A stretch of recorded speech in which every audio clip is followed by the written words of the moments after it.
Hello and welcome to this installment of Vox Machina. As your narrator, I'll be bringing fantastic works of fiction from the page to your eardrums.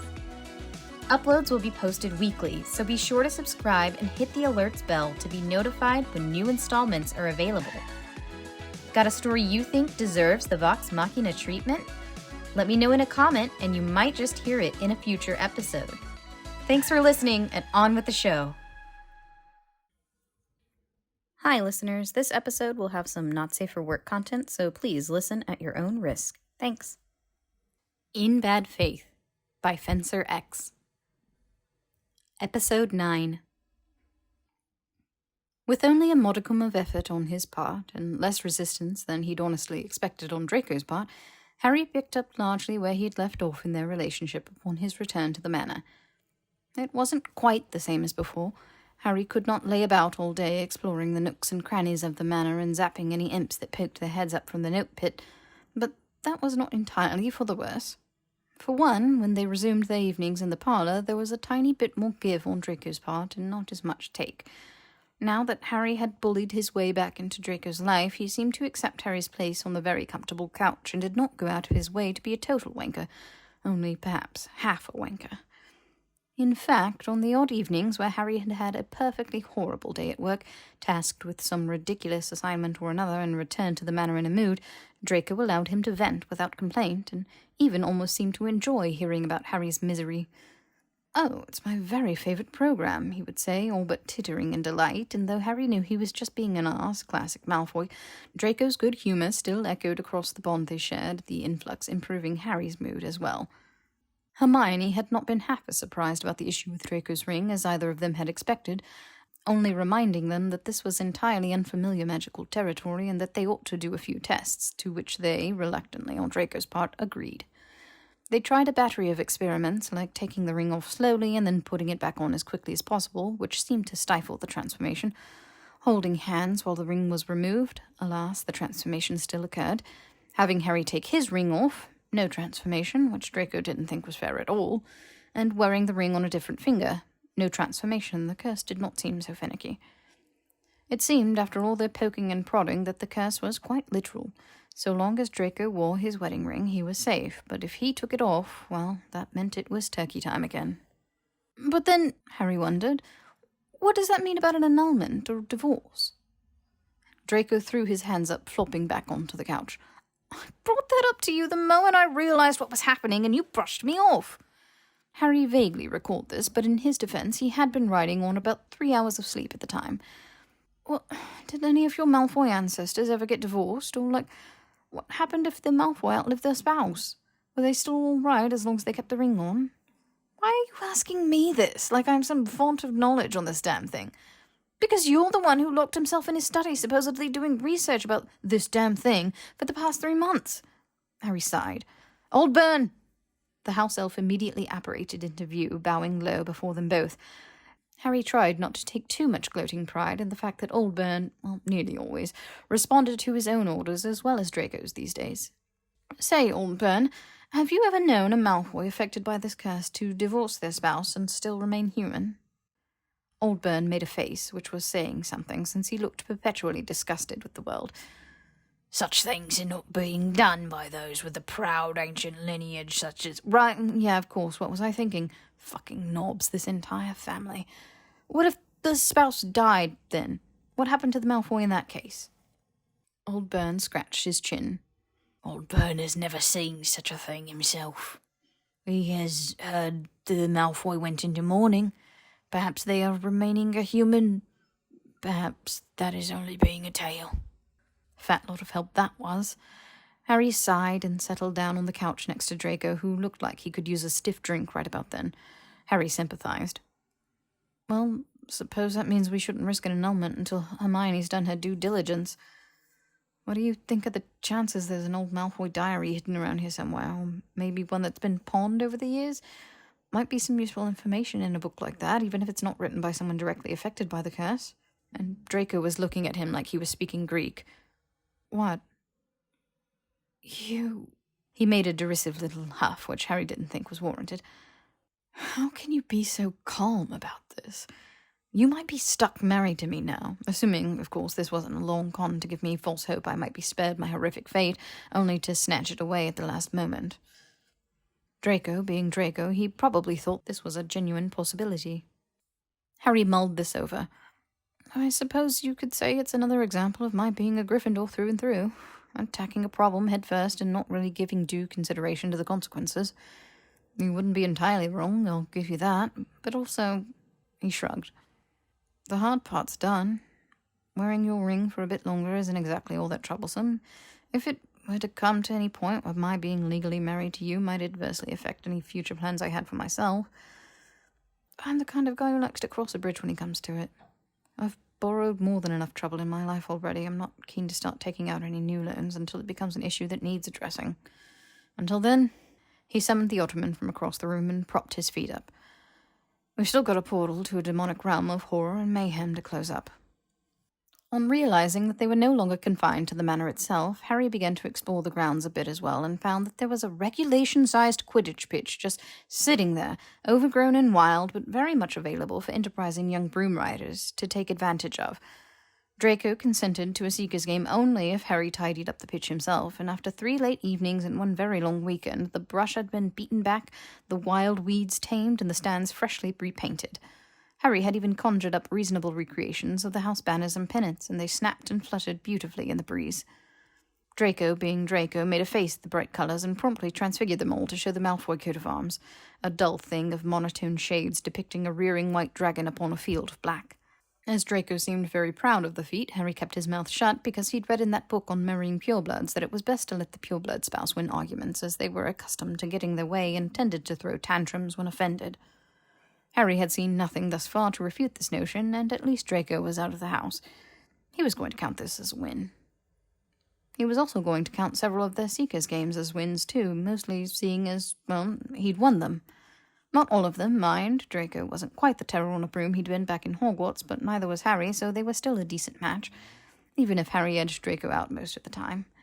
The brooms they'd uncovered in the storage shed really was its own little apartment, fully furnished and with the whole bathroom and steam room included, were actually quite nice if a bit outdated.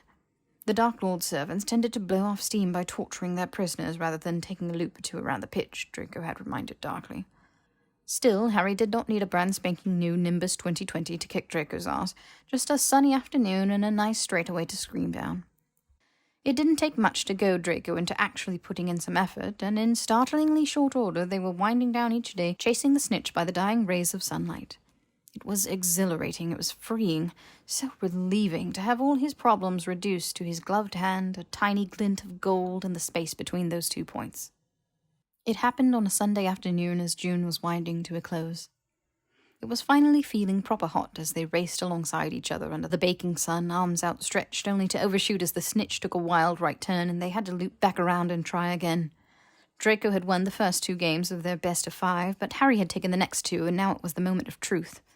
There, it was hovering just below Draco's kickstand, in his shadow so he couldn't see it. Harry made a beeline for Draco. This would either get him killed or win him the game, and he had a fantastic track record with not getting killed. Draco saw him coming, mouthing something that Harry couldn't hear over the sound of the wind screaming in his ears, and just before he barreled through him, Harry yanked hard on the shaft of his broom, pulling into a sloth roll and snatched up the snitch in a single neat, clean maneuver. Draco was already ranting as Harry gently floated back down to solid ground. "You almost killed me, you idiot! You shouldn't be allowed to fly after that!" "Almost killing you means I didn't, though, which I'm glad for, considering what I've gone through to keep you alive." "Oh, so now we're back to keeping score, are we?" Harry waved the snitch in his face, shoving his broomstick at Draco to put away, as was the loser's duty. Never stopped. Draco waved his wand, directing the brooms to put themselves away, which Harry thought was cheating, but it wasn't against their unspoken and non-existent rule, so he let it go. He could stand to be a bit magnanimous as the winner, after all. "You're going to break your neck trying stunts like that, and then we're going to find out the hard way what happens when Malfoy's spouse dies prematurely. Look on the bright side. You can peck my eyes out and shit on my corpse. Get one final hurrah in. Maybe I'll have Old Ben dump you into the portal. Perhaps a greater demon will accept you as an appropriate offering and finally agree to make a pact with me. They'd better accept me. I'm Harry fucking Potter. Potter Malfoy. Malfoy Potter. Wait, no. Fuck you." Draco's brows quirked as he set off back for the manor with a little skip in his step he certainly hadn't earned. It's really too easy with you sometimes, you realize? He said, lips curling around the words. Yeah, I realize, Harry grumbled, but his heart wasn't in it. Draco so rarely smiled, and even more rarely did so genuinely. His good mood radiated into Harry over the influx with the force of the baking sun hanging over their heads, warming Harry from his ears to his toes. He was sweaty, breathing hard, and high on adrenaline. He hadn't felt this good in a long while. He jogged forward, slapping Draco between his shoulder blades. Race you! Good God, what are you, 11? Maybe. And maybe Draco was 11 too, for he tore off after Harry with just as much childish vigor. Harry won, but only because he'd had a head start, as Draco loudly complained between heaving, panting breaths. When Harry told him he was just out of shape, Draco showed him 2 fingers and tromped up the stairs to old Burn's dismay, heading for his suite and likely the very fine bathroom within. Harry might have been jealous, but the guest bathroom was quite nice as well, so he apologized to old Burn for tracking in dirt and made his own way to the facilities for what was bound to be a glorious scrub-down. It was almost like being back at Hogwarts, wrapping up a brutal practice session by hitting the showers, except this time there was no one trying to smack his bum with a twisted-up towel. He peeled out of his clothes and stepped under the piping hot spray. It was so nice that the manor pipes always kept the water the perfect temperature, unlike Grimmauld places, which seemed perpetually on the fritz. Hermione had urged him to get a repair wizard out to check the charms, but he always forgot until he was standing naked under the showerhead praying he didn't freeze his bits off. He closed his eyes and breathed in the steam, exhaling slowly and already contemplating the rest of his lazy Sunday afternoon. He was going to visit Andromeda and Teddy tomorrow, his first time since before the wedding ceremony nearly 2 months ago now. Ought he to invite Draco along? He'd probably enjoy himself, but Harry wasn't sure how Andromeda would react to seeing her nephew for the first time in forever? Had they ever met? Perhaps he would send her a quick owl once he finished freshening up, just to take a temperature on the matter. Draco would probably decline anyway, so the point might be moot, but he'd eventually wear the get down and get him to go visit his aunt and something cousin something removed. Harry luxuriated in the double bubble soap suds the Malfoys kept on tap. They tingled where they touched his skin and smelled like fresh citrus, and he could feel his muscle aches and pains being sapped away. His hands slipped over his skin, palms splayed as he soaped himself up, and the warmth from the shower seeped under his skin, leaving him feeling heated and happy. God, it'd been a good day today, a really good one for the first time in a while. Distantly, he was aware of an insidious, insistent twisting beginning to make itself known just below his navel, a familiar tingle entirely unrelated to the bubbles, and his hand slipped lower over his belly, pressing just at the muscles where torso blended into hip. He hadn't jerked off in ages, had been too distracted or stressed or everything, but today had been a good day. He'd won their best of 5, he'd beaten Draco in their silly race back to the manor, and now he was enjoying what felt like the best shower in recent memory. He deserved to have a lovely little wank to top it all off. He leaned back against the cool tile wall of the shower, the chill of the tile against his heated skin causing his breath to catch in his throat, and let his fingers curl around his shaft, giving a testing little tug to see if his cock was as keen for a pull as he was. The answer seemed to be a resounding fuck yes, and Harry gently bit his lip, resting his forehead against the tile and situating himself so he wasn't liable to slip and conk his head if he passed out on orgasm. Wouldn't it be just perfect for old Burn to find him like that? But he wasn't going to think about old Burn right now. That would put him right off. He didn't have anything in particular to think about at all, really, and that was all right. He could get himself all pure, just relish in the sensation, because he was actually feeling pretty keyed up right about now, so it wasn't going to take long for him to finish it all. Sometimes it was nice to just get yourself off for the fun of it. You didn't need a reason, just an urge, and he was in a good mood, a really good mood for once, so he was going to ride it. God, when had the last time he jerked off like this been? Had he ever, really? Just touched himself because he was in a good mood, and why not sweeten it? Usually it was because he was tired and stressed and wanted a quick bit of relief, or there'd been the one time he'd woken up in the middle of the night after a dream he couldn't recall beyond the involvement of Oliver Wood and a very much alive Cedric Diggory, but he tried not to think too hard about that one. Right now, though, he wasn't stressed. He hadn't had any odd dreams, well, none that were odder than usual. He was just young and alive and hard and happy, like everything was perfect just for this one blinding moment. His hand stilled, and his eyes shot open. These weren't his emotions. He'd had a good day, yeah, but he'd had plenty of good days. There was no real reason to feel practically high off of a single enjoyable afternoon. unless he was the type to typically ignore the silver lining and focus instead on the dark clouds set to ruin his day. This was the influx. This was the influx working its magic on him. This was the influx filling him with relief and joy and good humor and arousal. This was the influx's doing, which meant right this moment at the opposite end of the manor, Draco was hunched over beneath the beating spray of his own showerhead, tugging on his cock with a slick, tight grip and mounting insistence. Was he thinking about anything? Or was this really just one of those good day wanks? Maybe the adrenaline from their competition had worked on him. It had happened to Harry after a few practices. He could sympathize. You confused the excitement of the game with the excitement of arousal, and before you knew it, you were heading toward that beautiful precipice, hoping to launch yourself into oblivion. Harry groaned, head jerking back as he gave himself a test squeeze to see if he was still interested, and the answer was very much yes. His prick definitely didn't care that this was all Draco's doing. It was too invested in the idea of a grade A orgasm to much care where it came from, and Harry kind of had to agree. The influx was like the world's greatest feedback loop in moments like these, with everything magnified 100-fold. Every touch, every tingle, every tremulous breath huffed out under the driving spray of the shower. He felt it once, and then he felt Draco feel it, and then he felt it again. God, why had he waited so long to wank like this? Probably because Draco might have noticed, just like Harry had now, but he was too far gone to care all that much. His hand was flying over his shaft now, tweaking the tip on each pass, and his hips were starting to jerk insistently as he gave frenetic little thrusts. It wasn't nearly enough, not nearly enough. But then it was too much, and he was coming, arse cheeks clenched as his whole body tensed and his orgasm ripped through him in a violent wave. He caught himself before he collapsed, preparation well served, and bent nearly in half at the waist as he struggled to catch his breath, the dregs of his release swirling down the drain. His head cleared a bit with the completion of his wank session, and he quickly finished scrubbing up, donning just enough clothing to be half-decent and face-planting on the bed. A nap was very much in order right now, and maybe when old Burn came to wake him for dinner, he would have forgotten that he'd just jerked off practically alongside Draco Malfoy, and he hadn't hated it at all. In fact, he kind of hoped it happened again. And it did in fact happen again. A few more times in as many days, in fact, enough to confirm Harry's suspicion that it was the influx and it was Draco's doing. He wondered in the back of his mind if Draco realized what he was doing to Harry, and then decided he didn't want to know for half a dozen different reasons. A part of him recognized this was a tad bit unethical, especially if Draco didn't realize what he was doing, and the polite thing to do would be to gently remind Draco that they had a magical bond that let one feel what the other was feeling, so there wasn't much in the way of privacy between them.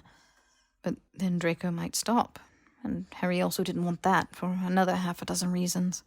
Just to see if anything might change, for better or worse, Harry did let Draco win once, but Draco saw through him, told him off for taking it easy on him, and stormed up to his room, spending the rest of the evening in a snit and definitely not wanking. But then that turned out to be the last of the wanking for a while, and Harry worried that he really had offended Draco gravely. Like, maybe he thought Harry didn't respect him enough, or didn't think he was a challenge. But how did you explain to someone that you just wanted to see if it made your magically bonded mutual masturbation feel better? You didn't. You couldn't. So Harry kept his mouth shut and went back to wanking the old-fashioned way, which he was distressed to realize didn't hold nearly the allure anymore.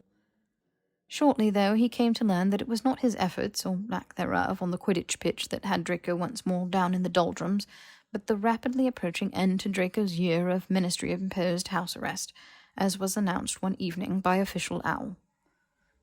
But that's fantastic news, Harry said, upon reading the letter dictating that his house arrest would end at midnight on the 7th of July, just days away. You can finally go out and do stuff again. Draco made a face. Ah, yes, stuff. How I've missed it. Well, come on, you know what I meant. Now you've got no excuse to turn down visiting Teddy and Andromeda. She couldn't have been clearer in her letter that she'd love to see you. I really must teach you how to speak pure blood so you learn to read between the lines. She wants nothing to do with me. Harry was pretty sure Draco was talking out of his arse, his bad mood colouring everything in the worst light, so he let the matter lie. There would be plenty of weekends to come, and eventually he'd wear Draco down.